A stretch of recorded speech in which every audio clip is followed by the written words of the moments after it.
Hello friends, welcome to my YouTube channel. So ಈ ಒಂದು ವಿಡಿಯೋದಲ್ಲಿ ಎರರ್ ಸ್ಪಾಟಿಂಗ್, ಇಂಗ್ಲೀಷಲ್ಲಿ ಎರರ್ ಸ್ಪಾಟಿಂಗ್ ಅಂತಕ್ಕಂಥದ್ದು ಬಹಳ ಮುಖ್ಯ ಆಗುತ್ತೆ. ಭಾಳಷ್ಟು ಕಾಂಪಿಟೇಟಿವ್ ಎಕ್ಸಾಮಿನೇಷನ್ಗಳಲ್ಲಿ, DLED ಎಕ್ಸಾಮಿನೇಷನ್ಗಳಲ್ಲಿ ಮತ್ತು CET ಟೆಟ್ ಎಕ್ಸಾಮಿನೇಷನ್ಗಳಲ್ಲಿ ಈ ಥರದ ಒಂದು ಸೆಂಟೆನ್ಸ್ಗಳು ಬರುತ್ತೆ. ಸೊ ಎಲ್ಲಿ ದೋಷ ಇದೆ ಆ ಸೆಂಟೆನ್ಸಲ್ಲಿ ಅದನ್ನು ಕಂಡುಹಿಡಿಬೇಕು, ಅದನ್ನು ಸರಿಪಡಿಸಬೇಕು ಅಂತಕ್ಕಂಥದ್ದಿದೆ. ಇಲ್ಲಿ ನೋಡಿ, find the error in each sentence ಅಂತ. ಸೊ ಇಲ್ಲಿ ಮೊದಲನೇ ಸೆಂಟೆನ್ಸ್ಗೆ ನಾವು ಹೋಗೋಣ. ಮೊದಲನೇ ಸೆಂಟೆನ್ಸಲ್ಲಿ ಹಿ ಡೋಂಟ್ ಲೈಕ್ ಟೀ ಅಂತ ಇದೆ. ಇಲ್ಲಿ ಯಾವ ಪದ ತಪ್ಪಿದೆ ನಮಗೇನಂತ ಅನಿಸುತ್ತೆ ಅಂತ ಹೇಳಿದ್ರೆ ಎಲ್ಲ ಪದಗಳು ಸರಿ ಇದೆ ಅಂತ ಅನಿಸ್ಬಿಡುತ್ತೆ. ಇಲ್ಲಿ ಯಾವ ಪದ ತಪ್ಪಿದೆ, ಯಾಕೆ ತಪ್ಪಿದೆ ಅಂತಕ್ಕಂಥದ್ದನ್ನು ನಾವು ಡಿಸ್ಕಸ್ ಮಾಡ್ತಾ ಹೋಗೋಣ. ಹಿ ಡೋಂಟ್ ಲೈಕ್ ಟೀನಲ್ಲಿ ಹಿ ಡೋಂಟ್ ಲೈಕ್ ಟೀ ಯಾವುದು ತಪ್ಪಿದೆ ಅಂತ ಹೇಳಿದ್ರೆ ಡೋಂಟ್ ಅಂತಕ್ಕಂಥದ್ದು ತಪ್ಪು ಆಗುತ್ತೆ. ಯಾಕೆ ತಪ್ಪಾಗುತ್ತೆ? ಇಲ್ಲಿ ಹಿ ಅಂತಕ್ಕಂಥದ್ದು ಸಿಂಗ್ಯುಲರ್ ಇದೆ, ಓಕೆ. ಆದರೆ ಥರ್ಡ್ ಪರ್ಸನ್ ಇದೆ ನೋಡಿ. ಥರ್ಡ್ ಪರ್ಸನ್ ಸಿಂಗ್ಯುಲರ್ ಆದಾಗ ಅಂದರೆ ಏಕವಚನ ಆದಾಗ ಡೋಂಟ್ ಆಗಲ್ಲ, ಡಸಂಟ್ ಆಗುತ್ತೆ. ಇದನ್ನು ನೀವು ನೆನಪಲ್ಲಿ ಇಟ್ಕೋಬೇಕು. ಡೋಂಟ್ ಆಗಲ್ಲ. ಐ ಡೋಂಟ್ ಅಂತ ಹೇಳ್ಬೋದು, ಯು ಡೋಂಟ್ ಅಂತ ಹೇಳ್ಬೋದು. ಹಿ ಡೋಂಟ್ ಅಂತ ಹೇಳೋಕ್ಕಾಗಲ್ಲ, ಹಿ ಡಸಂಟ್ ಅಂತ ಹೇಳಬೇಕು. ಯಾಕೆಂದರೆ ಥರ್ಡ್ ಪರ್ಸನ್ ಸಿಂಗ್ಯುಲರ್ ಆದಾಗ, ಏಕವಚನ ಇದ್ದಾಗ ನಾವು ಡೋಂಟನ್ನು ಯೂಸ್ ಮಾಡಬಾರ್ದು. ಡೋಂಟ್ ಏನಾಗಿದೆ, ತಪ್ಪಾಗಿದೆ. ಅದರ ಜಾಗದಲ್ಲಿ ನಾವೇನು ಯೂಸ್ ಮಾಡಬೇಕಾಗತ್ತೆ, ಡಸಂಟನ್ನು ಯೂಸ್ ಮಾಡಬೇಕಾಗತ್ತೆ. ಸೊ ಇದನ್ನು ನೀವು ಅರ್ಥ ಮಾಡ್ಕೋಬೇಕು. ಥರ್ಡ್ ಪರ್ಸನ್ ಸಿಂಗ್ಯುಲರಲ್ಲಿ ನಾವು ಡೋಂಟ್ ಯೂಸ್ ಮಾಡಲ್ಲ, ಡಸಂಟ್ ಎಸ್ ಫಾರ್ಮನ್ನು ಯೂಸ್ ಮಾಡ್ತೀವಿ. ಕ್ವಶನ್ ನಂಬರ್ 2ಗೆ ಹೋಗೋಣ. ಸೆಂಟೆನ್ಸ್ 2 ಇದೆ ನೋಡಿ. ಇಲ್ಲಿ they was playing in the park ಅಂತ ಇದೆ. They was playing in the park. ಇಲ್ಲಿ ದೇ ಅಂತಕ್ಕಂಥದ್ದು ಬಹುವಚನ, ಪ್ಲೂರಲ್ ನೋಡ್ಕೋಬೇಕು ಇಲ್ಲಿ. ಆದರೆ ವಾಸ್ ಬಂದುಬಿಟ್ಟಿದೆ. ಇಲ್ಲಿ ವಾಸ್ ಏನಾಗುತ್ತೆ, ತಪ್ಪಾಗುತ್ತೆ. ಯಾಕೆಂದರೆ ವಾಸ್ ಅಂತಕ್ಕಂಥದ್ದು ಪಾಸ್ಟ್ ಟೆನ್ಸ್ ಇದೆ, ಸಿಂಗ್ಯುಲರ್ಗಿದೆ ಅದು. ಅದಕ್ಕೆ ನಾವು ದೇ ಅಂತ ಬಂದ ಮೇಲೆ ನಾವು ಏನು ಯೂಸ್ ಮಾಡಬೇಕು, ವರ್ಬ್ ಯೂಸ್ ಮಾಡಬೇಕು. ವಾಸ್ ಜಾಗದಲ್ಲಿ ನಾವೇನು ಯೂಸ್ ಮಾಡಬೇಕಾಗುತ್ತೆ, ವರ್ಬ್ ಆಗಬೇಕಾಗುತ್ತೆ. ಅದಕ್ಕೆ ವಾಸ್ ಏನಾಗಿದೆ, ತಪ್ಪಾಗಿದೆ ಅಂತಕ್ಕಂಥದ್ದು. ದೇ ವಾಸ್ ಆಗಲ್ಲ, they were playing in the park ಆಗುತ್ತೆ. ಇದು ಕರೆಕ್ಟಾಗಿರ್ತಕ್ಕಂಥ ಸೆಂಟೆನ್ಸ್ ಆಗುತ್ತೆ. ಇಲ್ಲಿ ವಾಸ್ ತಪ್ಪಾಗಿದೆ. ನಾವು ಕ್ವಶನ್ ಅಥವಾ ಸೆಂಟೆನ್ಸು ಥರ್ಡ್ಗೆ ಹೋಗೋಣ. ಐ ಹ್ಯಾಸ್ ಎ ಪೆನ್ ಅಂತ ಇದೆ ನೋಡಿ. ಹ್ಯಾಸ್ ಅಂತಕ್ಕಂಥದ್ದು ಸಿಂಗ್ಯುಲರೇ, ಆದರೆ ಐ ಜೊತೆ ಹ್ಯಾಸು ಯಾವತ್ತೂ ಕೂಡ ನಾವು ಯೂಸ್ ಮಾಡಲ್ಲ.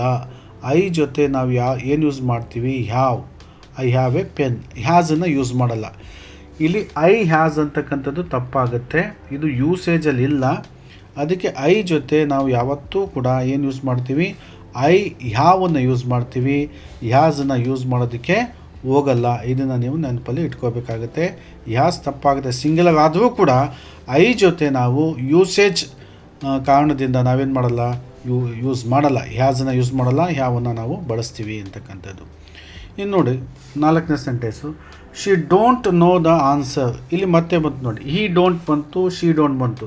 ಇಲ್ಲಿ ಶಿ ಕೂಡ ಥರ್ಡ್ ಪರ್ಸನ್. ಶಿ ಕೂಡ ಏನಾಗಿದೆ, ಥರ್ಡ್ ಪರ್ಸನ್ ಆಗಿದೆ. ಅದಕ್ಕೋಸ್ಕರ ಇಲ್ಲಿ ಡೋಂಟ್ ಏನಾಗಲ್ಲ, ಸೂಟ್ ಆಗಲ್ಲ. ಈಗಾಗಲೇ ಹೇಳಿದ್ದೀನಿ ನಾನು.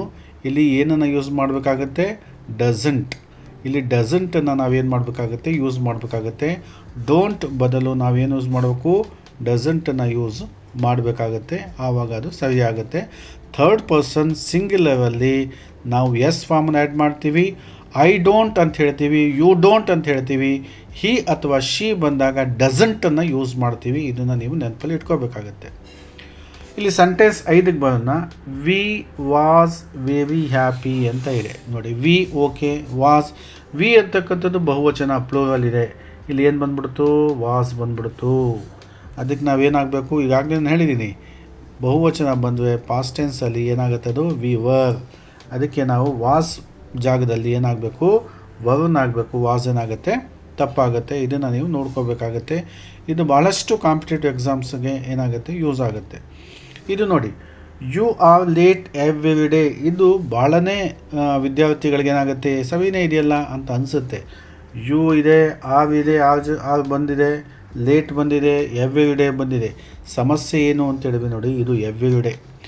ಎವ್ರಿ ಡೇ ಅಂದಾಗ ಇದು ಅಬ್ಜೆಕ್ಟಿವ್ ಆಗುತ್ತೆ. ಎರಡು ಕೂಡಿಸಿ ಬರೆದಾಗ ಏನಾಗುತ್ತೆ, ಅಡ್ಜೆಕ್ಟಿವ್ ಆಗಿಬಿಡುತ್ತೆ. ನಾವು ಅದನ್ನು ಏನು ಮಾಡಬೇಕಾಗುತ್ತೆ, ಎವ್ವೆವಿ ಅಂತ ಬರೆದು ಜಾಗ ಬಿಟ್ಟು ಡೇ ಅಂತ ಬರೀಬೇಕು, ಜಾಗ ಬಿಡಬೇಕು. ಇಲ್ಲಿ ಎವ್ವೆವಿ ಮತ್ತು ಡೇಗೆ ಏನಾಗಬೇಕು, ಜಾಗ ಬಿಟ್ಟರೆ ಏನಾಗುತ್ತೆ, ಪ್ರತಿದಿನ ಆಗುತ್ತೆ. ಎವ್ರಿ ಡೇ ಅಂತ ಅಂದ್ಬಿಟ್ರೆ ಅದು ಅಡ್ಜೆಕ್ಟಿವ್ ಆಗಿಬಿಡುತ್ತೆ. ಎವ್ವೆವಿ ಮತ್ತು ಡೇನ ಏನು ಮಾಡಬೇಕು, ಮಧ್ಯದಲ್ಲಿ ಸ್ಪೇಸನ್ನು, ಜಾಗವನ್ನು ಬಿಟ್ಟರೆ ಅದು ಏನಾಗುತ್ತೆ, ಸರಿ ಆಗುತ್ತೆ. ಜಾಗ ಬಿಡಲಿಲ್ಲ ಅಂತ ಹೇಳಿದ್ರೆ ಅದೇನಾಗುತ್ತೆ, ತಪ್ಪಾಗುತ್ತೆ, ಅದು ಅಡ್ಜೆಕ್ಟಿವ್ ಆಗಿಬಿಡುತ್ತೆ. ಇಲ್ಲಿ ಯು ಆರ್ ಲೇಟ್ ಎವ್ವೆರಿ ಆಮೇಲೆ ಡೇ ಅಂತ ಹೇಳಬೇಕು. ಅಂದರೆ ಬರೀಬೇಕಾದ್ರೂ ಹಾಗೆ ಹೇಳಬೇಕು, ಓದಬೇಕಾದ್ರೂ ಕೂಡ ಹಾಗೆ ಓದಬೇಕಾಗತ್ತೆ. ಸೊ ಇಲ್ಲಿ ನೆಕ್ಸ್ಟು ಐ ಡೋಂಟ್ ಮ್ಯಾಟರ್ ಅಂತ ಇಟ್ ಡೋಂಟ್ ಮ್ಯಾಟರ್ ಅಂತ ಇದೆ. ಇಟ್ ಡೋಂಟ್ ಮ್ಯಾಟರ್ ಅಂತಕ್ಕಂಥದ್ದು ಇಟ್ಟು ಕೂಡ ಥರ್ಡ್ ಪರ್ಸನ್ನೇ ನೋಡಿ. ಹಿ ಶಿ ಇಟ್ ಏನಿದೆ ಥರ್ಡ್ ಪರ್ಸನ್ ಸಿಂಗ್ಯುಲರ್ ಇದೆ. ಇಲ್ಲೂ ಕೂಡ ಡೋಂಟ್ ಯೂಸ್ ಆಗಲ್ಲ. ಡೋಂಟ್ ಜಾಗದಲ್ಲಿ ನಾವು ಏನು ಯೂಸ್ ಮಾಡ್ತೀವಿ, ಡಸಂಟನ್ನು ಯೂಸ್ ಮಾಡ್ತೀವಿ. ಅಂದರೆ third person singular he she ಇಟ್ನಲ್ಲಿ ಡೋಂಟ್ ಯೂಸ್ ಆಗಲ್ಲ, ಡಸಂಟ್ ಯೂಸ್ ಆಗುತ್ತೆ. ಇದನ್ನು ನೀವು ಚೆನ್ನಾಗಿ ಅಂಡರ್ಸ್ಟ್ಯಾಂಡ್ ಮಾಡ್ಕೋಬೇಕಾಗತ್ತೆ. ಸೊ ಇಲ್ಲಿ ಡೋಂಟ್ ಯೂಸ್ ಆಗಲ್ಲ, ಡಸಂಟ್ ಯೂಸ್ ಆಗುತ್ತೆ.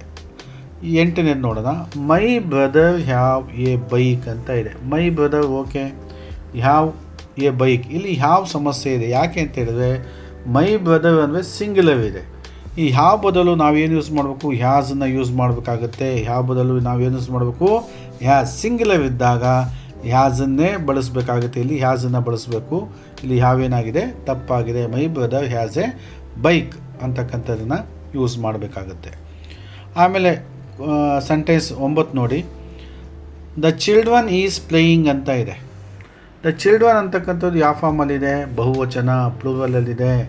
ಈಸ್ ಅಂತಕ್ಕಂಥದ್ದು ಸಿಂಗ್ಯುಲರ್, ಅದಕ್ಕೆ ನಾವು ಆರನ್ನು ಯೂಸ್ ಮಾಡಬೇಕು. ಈಸ್ ಬದಲು ಏನು ಯೂಸ್ ಮಾಡಬೇಕು, are. The children are playing ಅಂತ ನಾವು ಯೂಸ್ ಮಾಡಬೇಕಾಗತ್ತೆ. ಹೀಗೆ ನೀವು ನೋಡ್ಕೋಬೇಕಾಗತ್ತೆ. ಈ ಸಬ್ಜೆಕ್ಟ್ ಬಂದಾಗ ಅದರ ನಂತರ ಬರ್ತಕ್ಕಂಥ ವರ್ಬ್ ಏನಿದೆ, ಹೆಲ್ಪಿಂಗ್ ವರ್ಬ್ ಏನಿದೆ, ಅದು ಸೂಟಬಲ್ ಇದೆಯಾ ಇಲ್ಲ ಅಂತಕ್ಕಂಥದ್ದು ನೋಡಬೇಕು. ಅದನ್ನೇ ನಾವು ಸಬ್ಜೆಕ್ಟ್ ವರ್ಬ್ ಅಗ್ರಿಮೆಂಟ್ ಅಂತ ಹೇಳ್ತೀವಿ, ಅದನ್ನು ನೋಡ್ಕೋಬೇಕಾಗತ್ತೆ. ಇಲ್ಲಿ ನೋಡಿ, ಹಿ ಗೋ ಟು ಜಿಮ್ ಡೈಲಿ ಅಂತ ಇದೆ. ನಾನು ಆವಾಗಲೇ ಏನು ಹೇಳಿದೆ, ಹಿ ಬಂದಾಗ ಎಸ್ ಫಾರ್ಮ್ ಆ್ಯಡ್ ಆಗುತ್ತೆ ಅಂತ ಹೇಳಿದೆ. ಇಲ್ಲಿ ಯಾಕೆ, ಥರ್ಡ್ ಪರ್ಸನ್ ಸಿಂಗ್ಯುಲರ್ ಇದೆ ಹಿ, ಅದಕ್ಕೆ ಗೋ ಏನಾಗಲ್ಲ, ಸೂಟ್ ಆಗಲ್ಲ. ಅದಕ್ಕೆ ಏನು ಯೂಸ್ ಆಗುತ್ತೆ, ಗೋಸ್. ಹಿ ಗೋಸ್ ಅಂತ ಹೇಳಬೇಕು. He goes to the gym daily ಅಂತ ನೋಡಿ. ಐ ಗೋ ಅಂತ ಹೇಳ್ಬೋದು, ಯು ಗೋ ಅಂತ ಹೇಳ್ಬೋದು. ಫಸ್ಟ್ ಪರ್ಸನ್ ಐ ಗೋ ಅಂತ ಹೇಳ್ಬೋದು, ಸೆಕೆಂಡ್ ಪರ್ಸನ್ ಯು ಗೋ ಅಂತ ಹೇಳ್ಬೋದು. ಅದು ಥರ್ಡ್ ಪರ್ಸನ್ ಸಿಂಗ್ಯುಲರಿಗೆ ಬಂದಾಗ, ಹಿ ಬಂದಾಗ ಹಿ ಗೋಸ್ ಆಗುತ್ತೆ. ಶಿ ಬಂದಾಗ ಶಿ ಗೋಸ್ ಆಗುತ್ತೆ. ಇಲ್ಲಿ ಗೋ ಆಗಲ್ಲ ಅಂತಕ್ಕಂಥದ್ದು. ಹೀಗೆ ನೀವೇನು ಮಾಡಬೇಕು, ತಪ್ಪುಗಳನ್ನು ಕಂಡು ಹಿಡಿಬೋದು ಯಾವಾಗ ನಮಗೆ ಇದರ ಬಗ್ಗೆ ನಾಲೆಡ್ಜ್ ಇದ್ದಾಗ. ಅದಕ್ಕೆ ಇಂತಹ ವೀಡಿಯೋಗಳನ್ನು ನೀವು ವಾಚ್ ಮಾಡ್ತಾ ಇದ್ವಿ, ನಿಮಗೂ ಕೂಡ ಏನಾಗುತ್ತೆ, ಇದರ ಬಗ್ಗೆ ಹೆಚ್ಚು ನಾಲೆಡ್ಜ್ ಏನಾಗುತ್ತೆ, ಬೆಳೆಯುತ್ತೆ. ನನ್ನ ವಿಡಿಯೋ ನೋಡ್ತಾ ಇವಿ ಮತ್ತು ಇಂಗ್ಲೀಷನ್ನು ಕಲಿತಾ ಇವಿ. ಕಾಂಪಿಟೇಟಿವ್ ಎಕ್ಸಾಮಿನೇಷನ್ಗಳಲ್ಲಿ ಭಾಗವಹಿಸಿ ಮತ್ತು ಪಾಸಾಗಿ ನಿಮ್ಮ ಭವಿಷ್ಯವನ್ನು ರೂಪಿಸ್ಕೊಳ್ಳಿ ಅಂತ ಹೇಳ್ತಾ, ನನ್ನ ಒಂದು YouTube channel rice up motives ಅಂತ ಹೇಳ್ಬಿಟ್ಟು ನಾನು DLED ಮತ್ತು ಇನ್ನೂ ಅನೇಕ ಕೋರ್ಸ್ಗಳಿಗೆ ವೀಡಿಯೋಗಳನ್ನು ಮಾಡ್ತಾಯಿದ್ದೀನಿ. ಹಾಗೆ ನಾನು ಇಂಗ್ಲೀಷ್ ಬಗ್ಗೆಯೂ ಕೂಡ ಅನೇಕ ವೀಡಿಯೋಗಳನ್ನು ಮಾಡ್ತಾಯಿದ್ದೀನಿ. ನೀವು ನಮ್ಮ ಒಂದು ವಿಡಿಯೋ ಇಷ್ಟ ಆದರೆ ಲೈಕ್ ಮಾಡಿ ಮತ್ತು ಶೇರ್ ಮಾಡಿ, ನನ್ನ ಚಾನಲ್ನ ಸಬ್ಸ್ಕ್ರೈಬ್ ಮಾಡಿ ಅಂತ ಹೇಳ್ತಾ ಈ ಒಂದು ವಿಡಿಯೋನ ಇಲ್ಲಿ ಮುಗಿಸ್ತಾ ಇದ್ದೀನಿ, ಸ್ಟಾಪ್ ಮಾಡ್ತಾಯಿದ್ದೀನಿ. ಧನ್ಯವಾದಗಳು.